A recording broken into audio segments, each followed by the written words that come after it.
Alright, hi guys. It feels like it's been a while since I've recorded a video from this sort of perspective, just because, obviously I've been working and the best chance I get to record videos these days is when I'm walking home normally, or like walking to or from the bus home. And because, obviously because I need to be up earlier, I don't tend to stay up late enough anymore to be able to do these and have time to, either get them edited or just get them uploaded at all. But something unrelated unrelated to that I've been thinking about, obviously because the UKC is coming up, all of a sudden it's really crept up on me. It's like 4 days away or something, 5 days away now, and so I really feel like I haven't done enough. But at the same time, obviously I have started work full time recently, so I've had significantly less time all of a sudden than I thought I was going to, and of course the last well, certainly leading up to last weekend, I was practicing a lot of blindfolded stuff because I figured that was possibly even a better chance I had at podiuming than in 5x5, for example, like five blind or multi. I thought I had a better chance of that, and maybe I did, and I just obviously didn't get it. But I think it was still worth doing because I certainly gave myself good chances. But for 5x5 now, which is basically the only thing I care about, UKC now, I feel like I'm really like behind almost, not like on schedule or anything like that, but I just feel like there's a lot of stuff that I wanted to get done and that I was accounting for having like 2 full weeks between UKC blind and like UKC to get that sort of stuff done. And it got me thinking that the things that I like I'm hoping to practice are relatively simple, but not that easy. And I know that that might sound like a possibly an oxymoron, but those I think people confuse those words a lot. I think what is simple is not necessarily easy, and what is easy is not necessarily simple. I think they're two different things. So I think obviously things that are easy and hard is just about how difficult it is to actually do them, and that's like I guess how skilled do you need to be to do something? How much effort does it take to do something? Things like that, and then whether stuff is simple versus I guess the opposite would be complicated, and I think that's the scale of like how complicated something is specifically rather than difficult. I don't know if I'm explaining this well or not, but I feel like they are two different scales that are similar, obviously, but there's obviously a lot of overlap, but I think people confuse them because they are quite similar. So I think so to give an example, the practice that I've been doing a lot of look ahead practice, using the cross edges, the last cross edge trainer, to practice my cross edges look ahead. I've been drilling the algs and all of that, and another thing that I've started doing tonight is practicing my look ahead in another way, which is doing one person team factory 5x5 solves. And so what that is basically just me, but I do two 5x5s.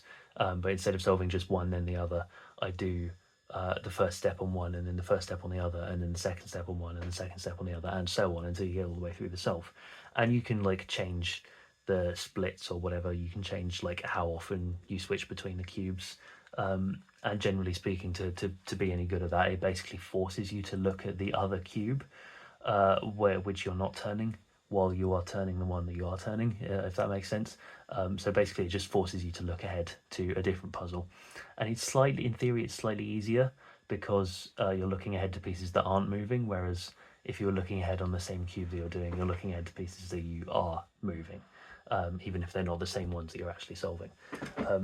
But yeah, I think all of those things are easy and simple in like different levels, right?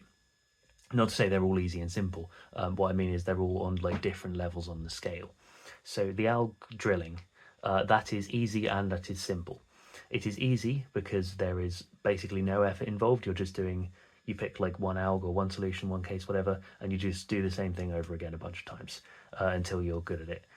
It takes no brain power, and it's something in theory that you should already know. So you don't have to learn anything. You just have to, you know, repeat it and get the moves down basically. Training look ahead with the two different cubes, that in theory is quite hard because you have to be, looking you've got more cubes to worry about than normal, right? Normally you're only solving one, you've got a couple in play. And it's also, I think, complicated because you have to try and work out, okay, well, how often is it going to be useful for me to switch between steps, right? It's generally like for Hoya, right, I start off with 4 centers and then 4 cross edges. It's probably not going to be worth it to do all 4 centers on one cube and then all 4 centers on the other cube, because that, like, there are so many differences between, say, first center and second center and third center and fourth center even. So like by doing all 4 centers in a row on one cube and then all 4 centers in a row on another cube, that is going to be like basically just like a normal solve, but you stop like a quarter of the way in or a third of the way in, whatever it is. So that's not really going to help. The complicated bit is trying to work out what is going to help, like how many splits do you use.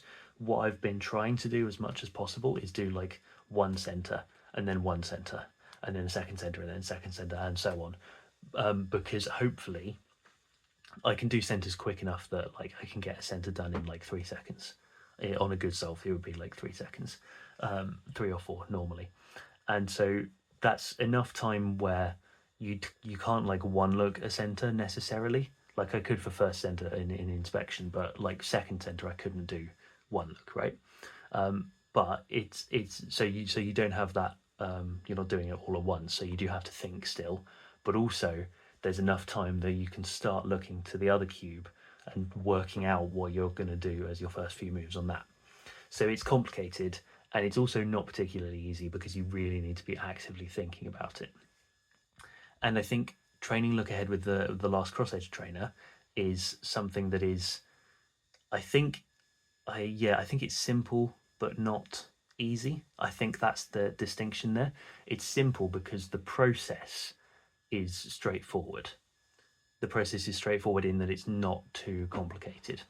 In that what I'm going to do is I will pick one particular last cross edge case, like it can be any really, but I normally just pick the most common ones that are coming up so I can learn the most common look ahead patterns. So I'll pick one simple case like say 3R wide U2, 3R wide prime, and then I will get basically any case. I'll do a set at a time normally, so like I'll do just a midge solved set or something on top of that case. So I'll set up the basic one, say 3R wide U2, 3R wide prime, and then I'll do a D move. No, that's the wrong way around actually. I do a random midge solve case using the scramble from the trainer. I'm not editing this video, so I'm just gonna leave that in because I can't be bothered. I need to go to bed soon. But yeah, so you do a random, you get them like say the midge solve cases up, get all of them up to a random scramble, then do a D move, and then set up the first case, the 3R wide U2, 3R wide prime on top of it, so that you can look at 3R wide U2, 3R wide prime. You know that that's going to be the case, but what you're looking at is you're looking at the other pieces for the next case once you've done a D move again, and working out how they're going to be affected by the first case that you're going to do. So that in theory is actually simple. I might not sound it from the way I've explained it, but all you have to like do to set up this is to like select a load of random cases on the trainer, do the scramble, do a D move, and then set up what case you're going to do. And that from there, although it's a different case every time, it's repetition of the same process. And I think that's what makes it simple, because it's just like something you can think, okay, I'm going to do this for, let's say, half an hour or 45 minutes. I'm just going to sit down and do a bunch of this for 2 cases, for example. I'll do one case, then I'll do another case that might be slightly similar, but that's it. Like that process is fairly simple. What it isn't is easy, because obviously you have to learn how that trigger that you're doing at the end, say the 3R wide U2, 3R wide prime or example, you have to learn how that affects all of the other pieces. So you set it up on a solved cube first, look at what pieces move, look at what pieces don't move, try and make a note of it. 3R wide U2, 3R wide prime in itself is actually quite a simple example, because it only affects a small number of pieces, and it affects them in a really simple way. So they're quite easy to track. And so once you've got that, then you have to apply it onto a cube that again is going to have a random case that you'll have set up on it before. So you won't know exactly what it's going to be. I also try to avoid using like subsets as well. So if we were looking at a midge solved case, for example, Those are subcategorized by the position of the left wing, I think. It's been a while since I've looked at the doc, to be honest, because I know all the cases. But yeah, let's say the left wing was, I don't know, like one of the subsets is where the left wing is misoriented in the FL slot. That's just a 3-mover for just that wing. And then the other wing could be anywhere else. And sometimes, not always, sometimes the best solution, or the fastest solution, at least for me, will be to just insert 2 pieces separately, because one of them's a 3-mover, the other one's going to be at most like a 5-mover. It might be a bit awkward to execute, or a little bit more awkward to execute, but it'll be like the shortest solution, and that is probably going to be a good one to use. That's obviously not always going to be the case, but when you do the 3R wide U2 3R wide prime on top of that, like in that instance, 3R wide U2 3R wide prime doesn't affect the front left slot. So if you just limit yourself to doing that one like subset at a time, for example, you very quickly will get to know that that front slot doesn't get affected, but that will be like something you tunnel vision on. So like it'll be really easy to think, okay, yeah, I'll just, do 3R wide U2 3R wide prime straight away, and then immediately, insert that front left, the left wing. And then while I'm doing that, I'll look at and try and find where the other piece is. But that's not the goal. The goal is to try and look all at the start, to take a bit of a pause at the start. So start the timer, take a bit of a pause, look at what case you have, and then try and, as soon as you start turning, to try and not look at the cube at all. That's the goal, and then hopefully it'll be solved afterwards. So by using like a bigger set of cases, basically, you force yourself to look all the way around the cube, basically look at all of the slots where the pieces could possibly be. And firstly, that's more realistic for a solve, but also it means it forces you to actively look, because you look all around the cube, because you could get any one case, and again, like I said, that's realistic in a solve. So that's a more useful like way of doing it, and also it is like it is simple as a process, because you recognize the pattern for one case. It is just pattern recognition to a point, right? You recognize the pattern recognition of the first case, work out what the next case is going to be, and then just do them both without looking as little as possible, right? That's it in theory, but it's not easy, because you really have to use a lot of brain power. And so basically the point of this whole rant is, I'm sure there are other examples, but the fact that I'm not editing this video means I can't be bothered to think of them on the spot, right? But I think, I mean, you could say something like driving, right? If you're driving like on a straight road, like a quiet road, there's no one else around, that is simple, because you don't have to actively be doing much, and also it's quite easy.